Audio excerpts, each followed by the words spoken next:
Hola, ¿qué tal? Muy buenos días. Gracias por estar con nosotros, gracias por estar en la pantalla de todos en TV Perú. Soy Rocío Aliaga y hoy en Tus Derechos vamos a tratar un tema que, siéndonos cercano, nos puede resultar de pronto no solo hasta lejano, sino hasta desconocido. Hoy en Tus Derechos dedicamos el programa al Plan Nacional de Derechos Humanos. Nuestro país ya tiene uno y en este programa le contamos de qué se trata. Le sugiero permanezca en sintonía porque esta es información que necesita conocer.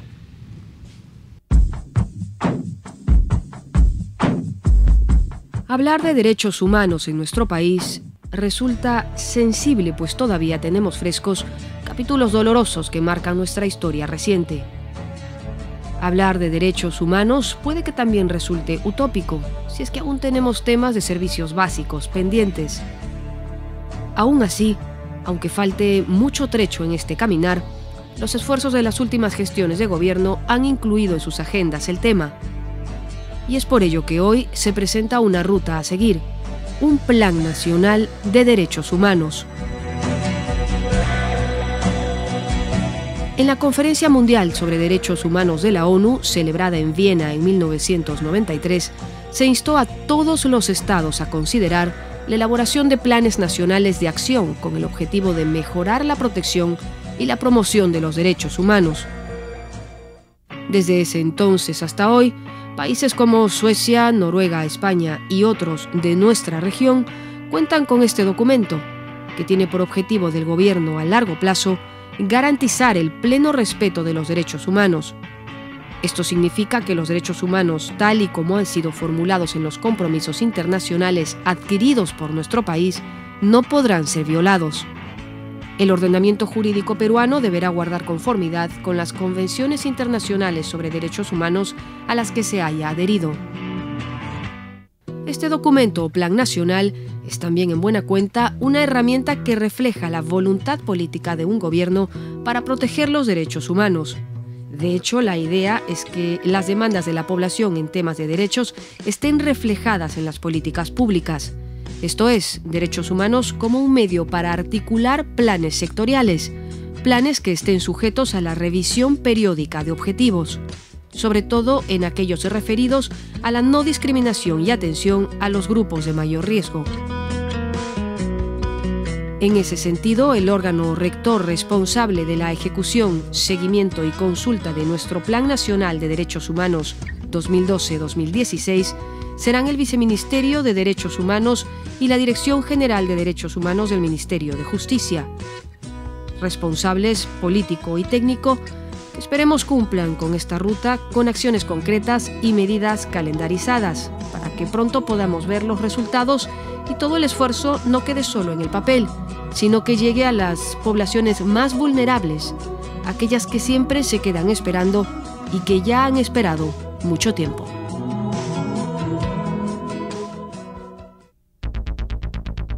Estamos a punto de contar con este recurso que genera un puente desde la Constitución hasta las políticas de Estado. ¿Qué tal, Francisco? Buenos días. Buenos días, Rocío.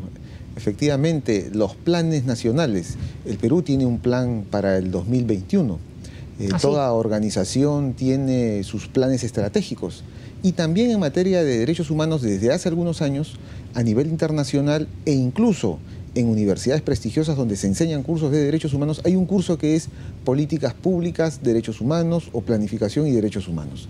Entonces estamos en sintonía. Hace bien este gobierno y el anterior gobierno en tener un plan de derechos humanos. Un plan, ¿no? Un documento que guíe hacia las políticas de la gestión, un poco hacia encaminar los derechos también que los ciudadanos consideran más importantes, porque ya están previstos casi todos en la Constitución. Todo país desarrollado tiene planes y políticas públicas continuadas. Nos quedamos con esa reflexión, nos vamos a la pausa y regresamos con nuestros invitados que nos dan un poco el panorama más claro de este tema. Regresamos.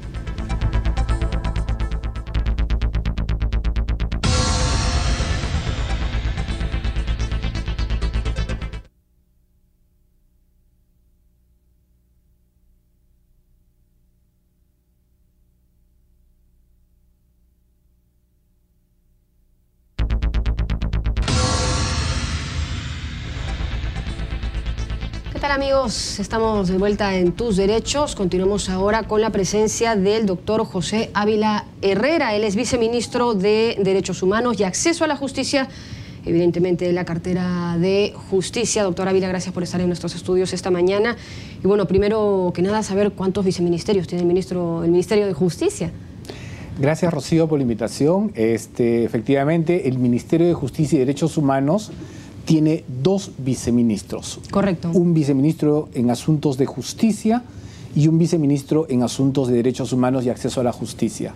Eso desde hace un año que hubo un cambio en la denominación. Correcto. Porque normalmente se llamaba Ministerio de Justicia, pero ahora se llama Ministerio de Justicia y Derechos Humanos. Bueno, conociendo un poco más a la institución, ¿desde cuándo tenemos Plan Nacional de Derechos Humanos, doctor Ávila? Bueno, es la segunda versión, ¿no? El 2006 al 2011, en el gobierno anterior, se elaboró un Plan Nacional de Derechos Humanos. Interesante la experiencia del primer plan, pero lamentablemente le faltó la etapa de la implementación o la ejecución. Quedó en plan, digamos. Quedó en plan. Correcto. ¿Ok?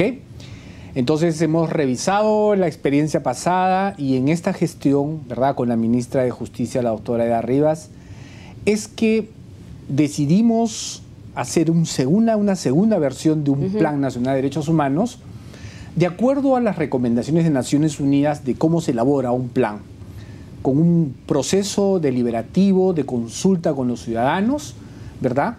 Se hicieron más de 20 audiencias regionales a nivel nacional, donde de alguna manera participaron cerca de 3.000 ciudadanos, donde expresaron sus anhelos, sus intereses, sus expectativas, sus derechos.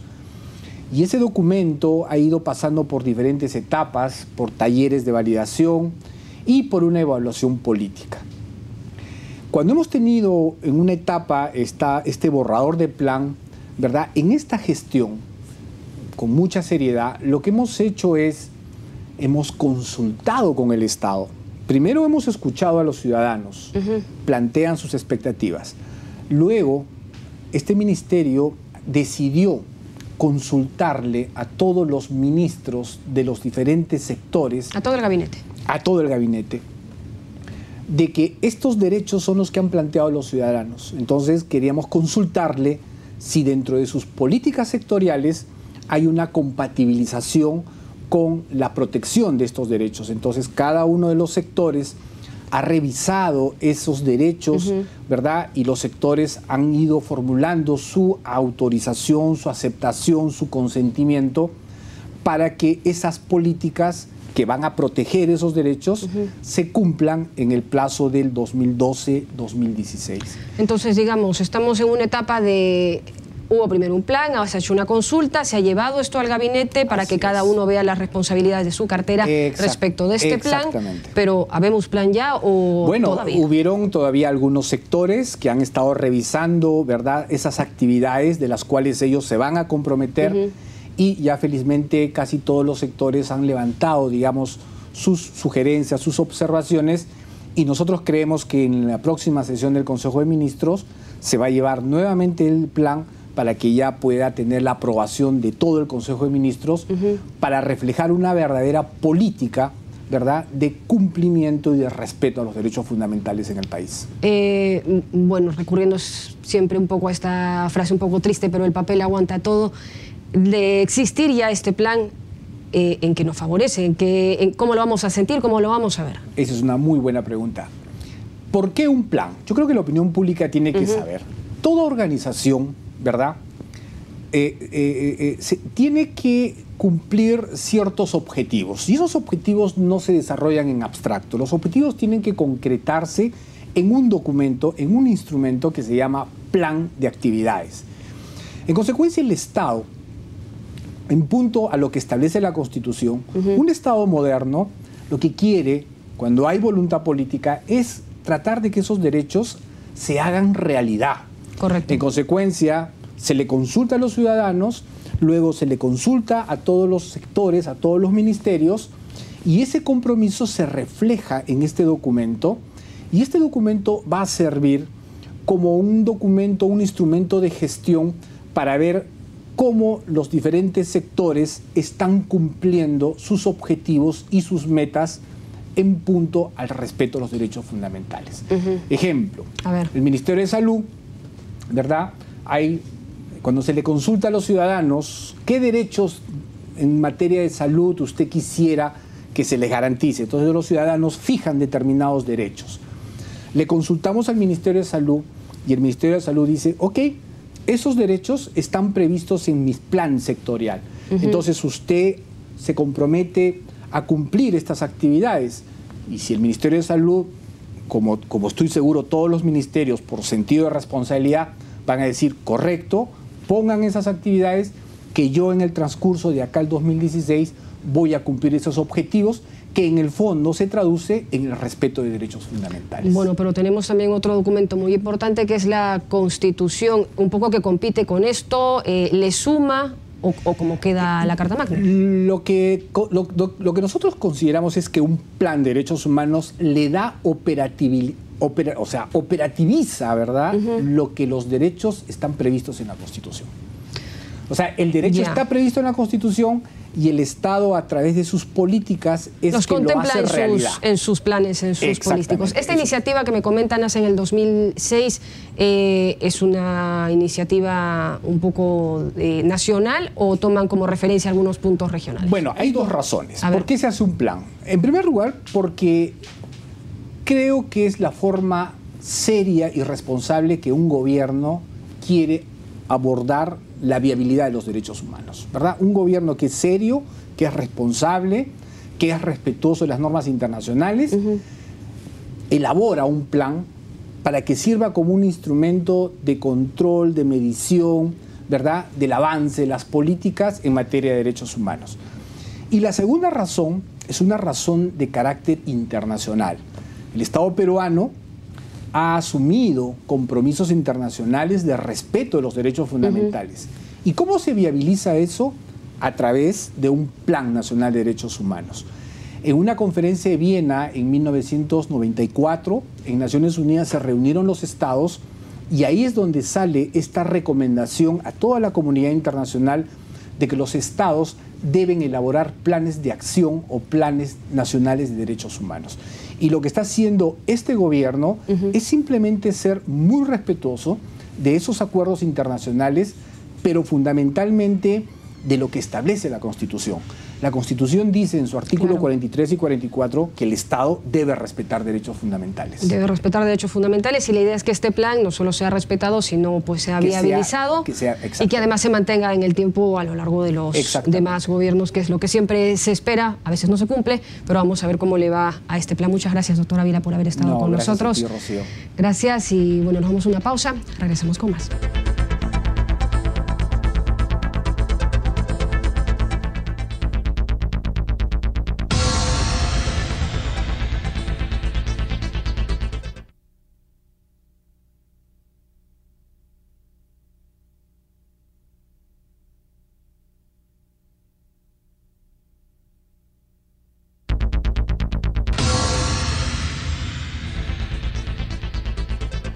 Bien amigos, ya nos encontramos con el doctor Miguel Hugo, secretario ejecutivo adjunto de la Coordinadora Nacional de Derechos Humanos. Bienvenido al programa, doctor. Me da mucho gusto estar con ustedes una vez más.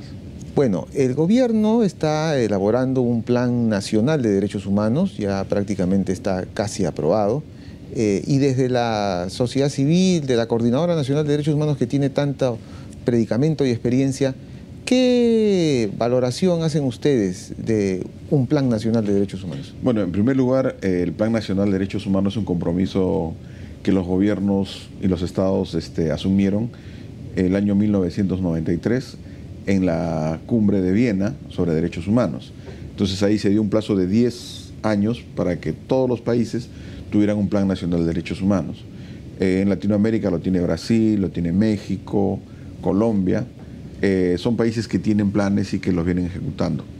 En el caso peruano hemos tenido un primer plan que fue 2005-2011, ¿no? Fue prorrogado el 2010 y ahora hemos estado en etapa de preparación. Desde el 2010 a la fecha, la sociedad civil ha estado dialogando permanentemente con el gobierno, con el Estado, para buscar tener un instrumento muy importante, porque el Plan Nacional de Derechos Humanos significa la voluntad política de un ejecutivo, de un Estado, frente al tema de derechos humanos. Entonces ahí deben estar todas las políticas en materia de salud, en materia de trabajo, en materia de justicia, en materia de los principales problemas que se tiene en derechos humanos. Quiero decirte que todo se hizo el año pasado, un trabajo bien intenso de sociedad civil, en audiencias donde hemos participado, donde los organismos de la coordinadora, que ahora son 81, han participado en todas las audiencias, y sin embargo el 26 de noviembre se nos entregó un borrador que ellos dicen, en este caso el Viceministerio de Justicia y Derechos Humanos, que han tomado la experiencia de allí, pero que es un instrumento del Ejecutivo y que por lo tanto ahora los que tienen que decidir sobre el instrumento son ellos. Y nos han entregado un segundo borrador con fecha 30 de enero, que tiene un conjunto de temas interesantes, pero grandes ausencias. Pero ¿cuáles son los temas que ustedes consideran que son prioritarios en este contexto, en esta época, ¿no? En este contexto creo que los más importantes son el tema de los conflictos sociales, el tema de la agenda pendiente de lo que llamamos el post-Comisión de Verdad y Reconciliación, los procesos judiciales. En tercer lugar, hay todo un conjunto de temas nuevos, como los derechos de los pueblos indígenas, ¿no?, de los derechos de la población LGTB, el tema de no discriminación. En fin, son un conjunto importante que precisamente han aparecido en diferentes momentos. El último momento importante de este proceso fue el 13, 14 y 15 de noviembre del año pasado, donde hubieron 11 mesas de trabajo, donde se hicieron un taller por situación de población de vulnerabilidad. Entonces hizo un taller sobre adulto mayor, sobre pueblos indígenas, sobre afectados de violencia del conflicto social, sobre mujer, LGTB, discapacidad, niñez, personas privadas por libertad. Entonces, un conjunto de estas personas que deberían reflejar sus demandas y cómo el Estado iba a resolver esto. Eso es lo que ustedes consideran que no está siendo recogido en el plan. Exacto, porque por ejemplo, por dar solamente un dato, que en el plan del anterior se señalaba que había que hacer cosas en materia de judicialización. El Ministerio de Justicia y el Ministerio de Defensa, por ejemplo, deberían dar información o buscar la información para identificar a violadores de derechos humanos en los procesos judiciales.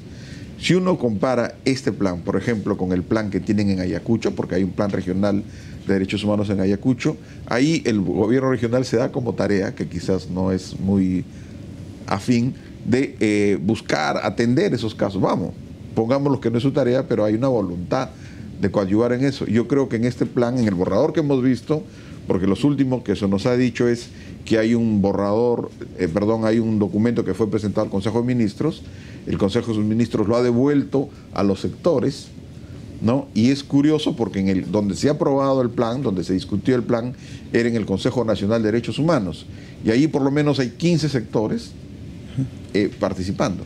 Muy bien, y tú nos comentaste al principio que habían varios países que tenían planes, Brasil, Colombia, México. ¿Tienes información de si en alguno de estos países el plan funciona, es operativo? ¿Cuál es el país que está más adelantado? Yo creo que es Brasil, ¿no? Brasil es un país donde el plan sirve para generar un conjunto de políticas, por ejemplo, en el área de las personas, área de salud mental, ¿no? Las personas que tienen algún tipo de situación de discapacidad mental, mediante este plan han podido acceder a un conjunto de derechos. Como yo digo, es muy sencillo, es decir, ¿qué piensa hacer el Ejecutivo este año o en los próximos 4 o 5 años en esta materia? Entonces, lo que nos ha preocupado mucho es que la propia ministra en Washington, en la Comisión Interamericana de Derechos Humanos, ha dicho, vamos a poner en el plan lo que realmente vamos a hacer. Y eso puede ser un tema efectivamente de realismo, pragmático, pero lo que estamos viendo, o sea, sensorialmente, es que no se está haciendo mucho.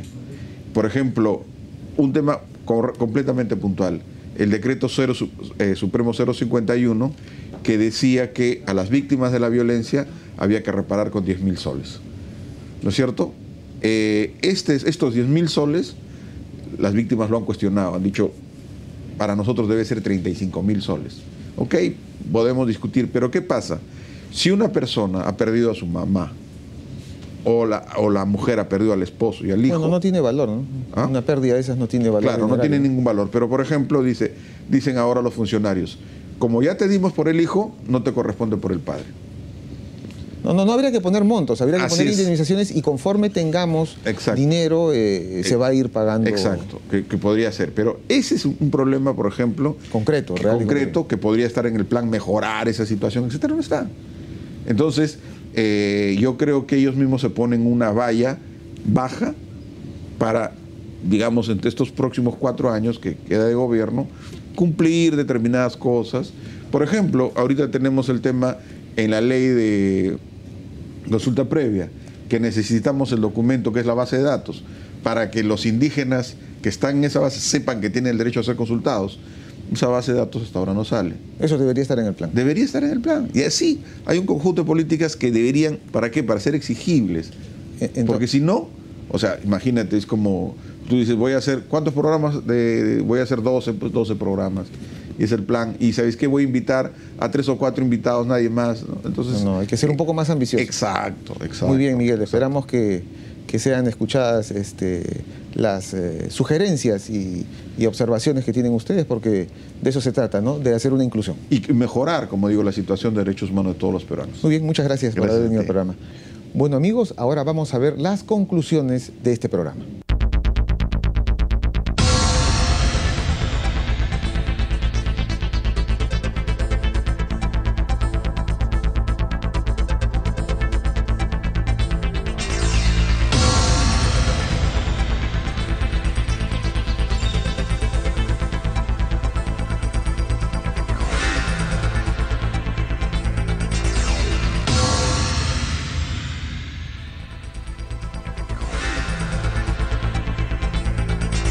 Este es un plan que involucra no solo al Ejecutivo, sino a todas las dependencias del mismo, de tal manera que cada uno va a tener una responsabilidad en este esfuerzo, en este plan, Francisco. Efectivamente, en las conclusiones se deja ver ya un poco la preocupación de este plan, porque los sectores, como tú bien has dicho, el Poder Ejecutivo, las políticas públicas, los funcionarios de estos órganos que a veces son muy tecnocráticos, tienen que incorporar temas de derechos humanos, Rocío, porque si no, las políticas públicas no van a servir para el ciudadano. Muy bien, Francisco, gracias amigos por haber estado con nosotros. Nos reencontramos en un próximo programa. Recuerda que siempre sus sugerencias sobre algún tema, alguna preocupación que ustedes tengan, la podemos absorber aquí y nos escriben, por supuesto, a nuestras cuentas en las redes sociales que ya están en pantalla. Nos reencontramos el próximo sábado, siempre por TV Perú, mucho más que ver.